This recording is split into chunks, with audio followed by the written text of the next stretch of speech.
Leadership isn't about making everyone happy. That's something I've learned over the last few years, sometimes the hard way, to be honest.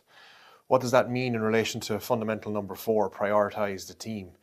For me, I always have to make decisions on what's best for Energy Electric. That can be very difficult at times because it is sometimes at sacrificing some individuals, including my own personal agenda or personal wants.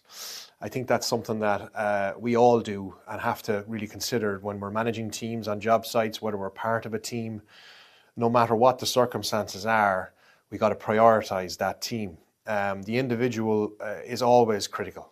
What decision we make in relation to individuals has to be respectful, has to also be in line with what our overall agenda is. But, and it's a big but, prioritizing the team is where any good team absolutely can, I suppose, get to excellence, I suppose is the best way to put it. There was an example last night in the football game when we saw, I'd never seen it before in a football game, but Drake May was given a throwaway to ball play, 3rd and 11, I believe, middle of the 4th quarter. 8 minutes into the 4th quarter. I thought, what are we doing here? Trying to get better position for the punter, maybe run the ball up the middle 2 or 3 yards, which was critical at that point of the game.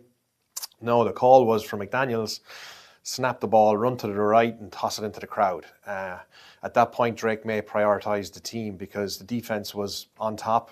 The other quarterback, Stidham, was not and playing well and not really talented enough for that kind of scale of a game. And, they swallowed the pride, the ego, and went and ran the ball and tossed it into the crowd and kicked the ball up the field and held on. And he got his glory with that fake play where he ran the ball around and got that, first down to kill the game. But would other top quarterbacks in the league have accepted a throwaway the ball regardless of where the ball was and what the situation was? No, but I think that's why the Patriots are in the Super Bowl and why they're such a fun team to follow.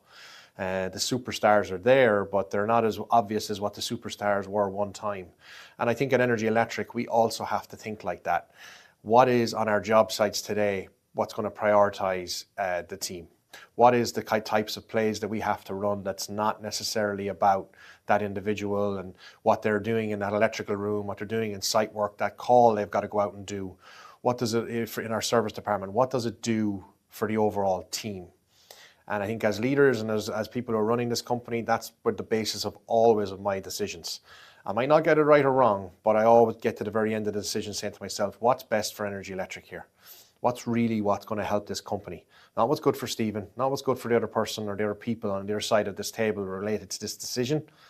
What's good enough for the team has to always be the basis of what we do in the small and big decisions.